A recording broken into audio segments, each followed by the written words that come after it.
Bonjour à toutes et à tous, ravi de vous retrouver pour une nouvelle édition du Journal de l'économie. C'est parti avec le sommaire. Baisse du taux de chômage au Ghana. Il a chuté de 4,8 points de pourcentage entre 2015 et 2019.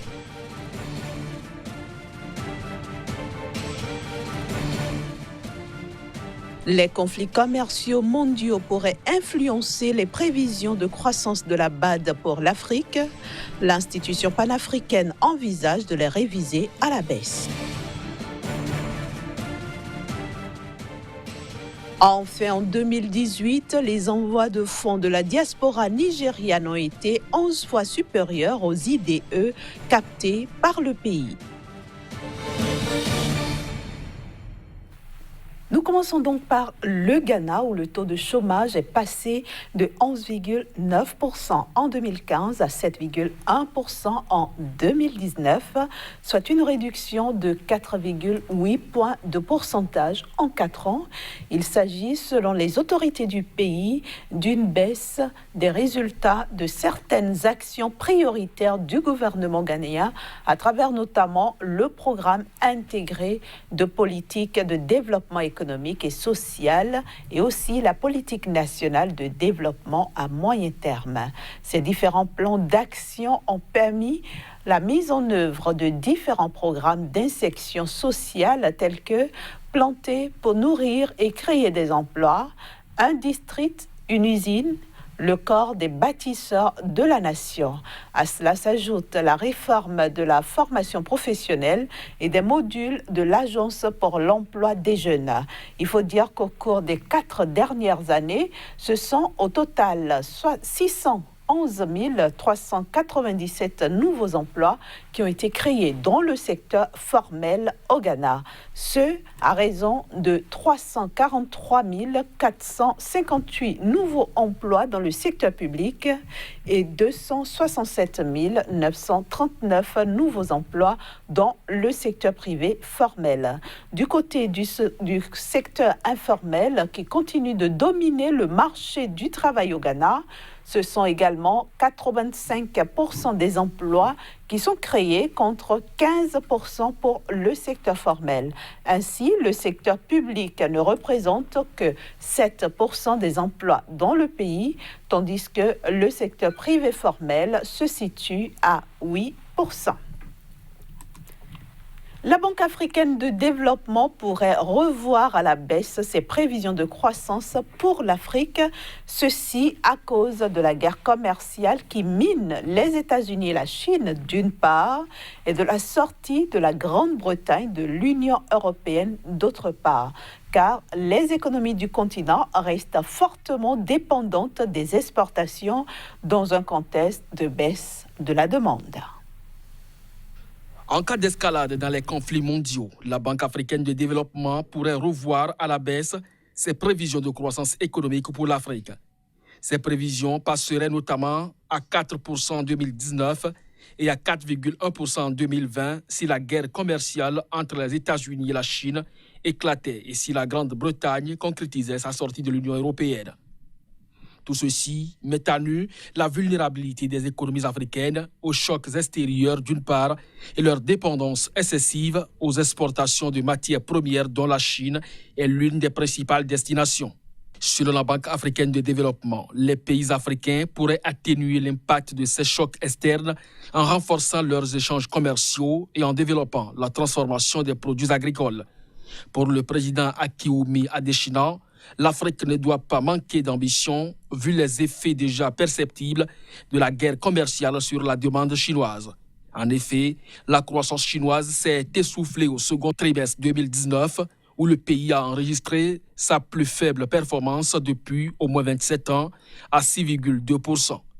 La dépendance excessive aux exportations de matières premières brutes a donc généré une vulnérabilité, certes corrigible, par des politiques en faveur du développement de la transformation locale et du commerce intra-africain.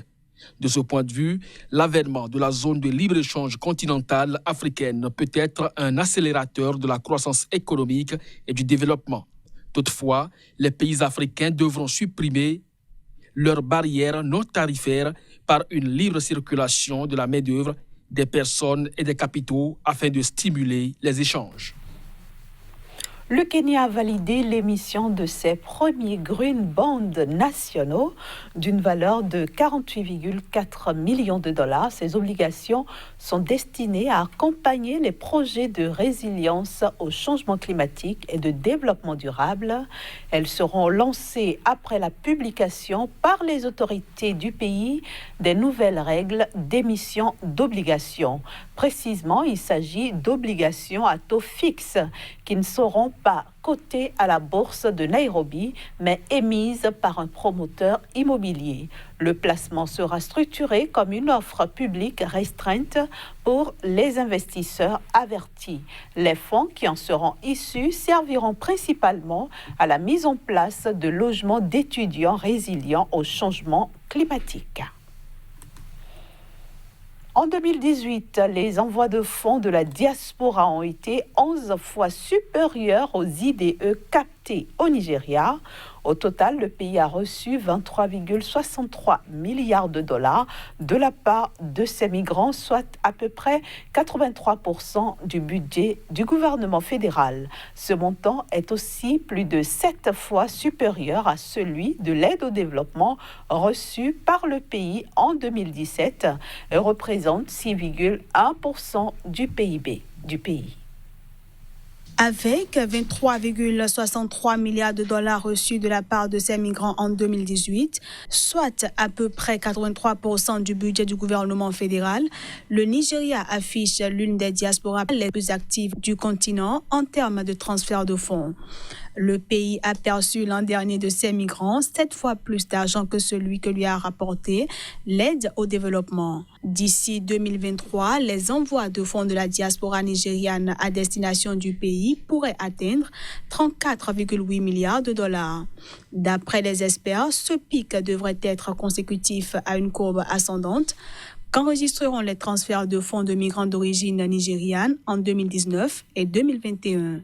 Les prévisions indiquent que sur la période 2009-2023, les envois de fonds des migrants auront presque doublé, passant de 18,3 milliards de dollars à 34,8 milliards de dollars. Ces prévisions interviennent alors que le Nigeria essaie de renforcer la participation de ces migrants au développement local. Malgré l'utilisation de nombreux canaux informels par ceux-ci pour transférer de l'argent dans leur pays, les envois de fonds officiels ont dépassé les recettes pétrolières pendant 4 années consécutives. Notons que 70% de ces envois sont utilisés à des fins de consommation, tandis que 30% seulement sont destinés à des fins d'investissement. Direction maintenant le Tchad pour nous intéresser à la croissance du PIB réel de ce pays, une croissance qui devrait s'accélérer en 2019 et 2020. On en parle dans un court instant avec Kazmik Pédio.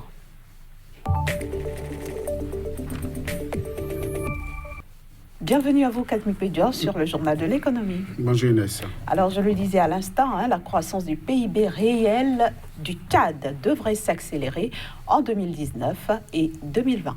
C'est bien ça, Inès. Il faut dire que la structure chargée donc de la statistique au niveau du pays annonce donc des perspectives heureuses pour ce pays-là. En effet, pour le compte de l'année 2019, le Tchad va afficher un taux de croissance de 4,2% contre 2,8% pour le compte de l'année budgétaire 2018, soit une augmentation nette du produit intérieur brut de l'ordre donc de 2,6%. Au-delà de ça, il faut dire que 2020 également s'annonce très prolifique donc pour le pays. En effet, on affiche la statistique donc de la Banque africaine de développement cette fois-ci affiche au compteur 5,8% de progrès que le pays va connaître en ce qui concerne donc la plus-value pour le compte de cette année. Je veux bien parler de 2020. Tout ceci grâce donc à des mesures donc économiques qui aujourd'hui ont commencé par porter l'offre. Il faut dire que déjà en 2017, le pays avait connu donc un taux de croissance des plus lugubres au niveau donc de la région, mais aussi pour les 10 dernières années. En effet, en 2017, le coût du baril du pétrole a chuté, a dégringolé, et ceci a affecté l'économie de ce pays, car le pays vit aux dépens de l'or noir en ce qui concerne donc son économie. En 2017, disais-je, le Tchad a affiché un taux de croissance en régression de l'ordre de moins 3,8%. Et donc, c'est heureux de voir donc, que le Tchad est en train progressivement de redresser la pente grâce donc, à un certain nombre de mesures qui aujourd'hui ont commencé par afficher des résultats positifs. Alors, Kazmi Pédios, sommes-nous toujours en phase avec cette intention de croissance de la Banque africaine de développement? Bien sûr, Inès, on peut le dire, car après 3 trimestres, le Tchad n'a pas connu une situation de plus catastrophique. Certes, on annonce depuis quelques heures la fermeture des frontières avec le grand voisin, le Nigeria, mais pour l'heure, on n'a pas encore noté des situations pouvant permettre donc de faire chuter donc, cette intention de 4,2% et de 5,8% pour les 2 années à venir. En effet, le Tchad, donc, qui vit, disais-je, du pétrole, pourra donc maintenir sa croissance si éventuellement donc, le prix du brut du pétrole ne connaît pas donc, des aléas sur le plan international. Et c'est ce à quoi nous n'avons pas assisté pour le compte donc, de l'année 2019. Certainement aussi que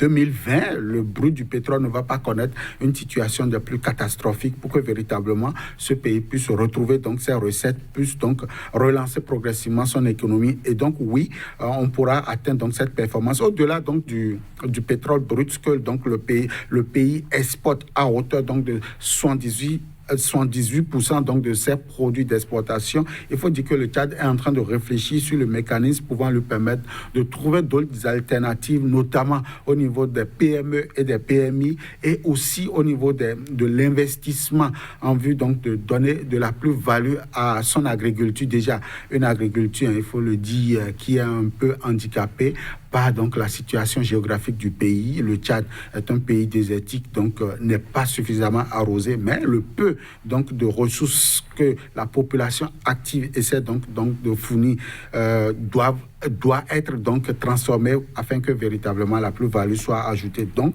ceci est un programme inscrit parfaitement donc dans les actions du gouvernement. Certainement donc que le pays pourra trouver donc des investisseurs pouvant lui permettre donc de relancer la question de l'industrialisation de son secteur, enfin du sous-secteur agriculture pour véritablement permettre au Tchad de mieux se porter. Justement, les observateurs alertent sur quelques points négatifs de l'économie, on va dire, tchadienne. C'est bien ça, Inès. Il faut dire que si le pétrole est donc le point par lequel le Tchad tient donc son économie, c'est encore donc ce premier facteur qui va affecter éventuellement l'économie de ce pays si donc les aléas sur le plan international arrivaient donc à chuter. Au-delà de ça, il faut dire que le Tchad aujourd'hui travaille pour donc assainir ses dépenses. C'est déjà bien.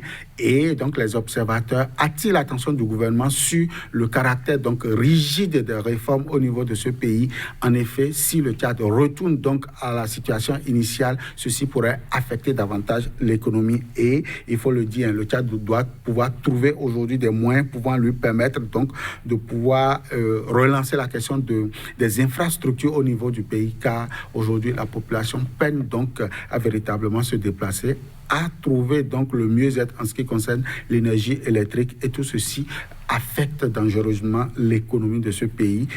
Certainement que le gouvernement, enfin le chef de l'État et son gouvernement sont en train donc de trouver le mécanisme par lequel ils devront donc corriger tout ceci pour le bien-être des populations. Merci beaucoup Kazmi Pédios, merci pour toutes ces explications. À très bientôt sur ce plateau. Merci et bonne journée à vous. Merci. Voilà, chers amis téléspectateurs, ce sera tout pour aujourd'hui. Merci de nous avoir reçus. À lundi pour d'autres informations économiques sur Sika TV.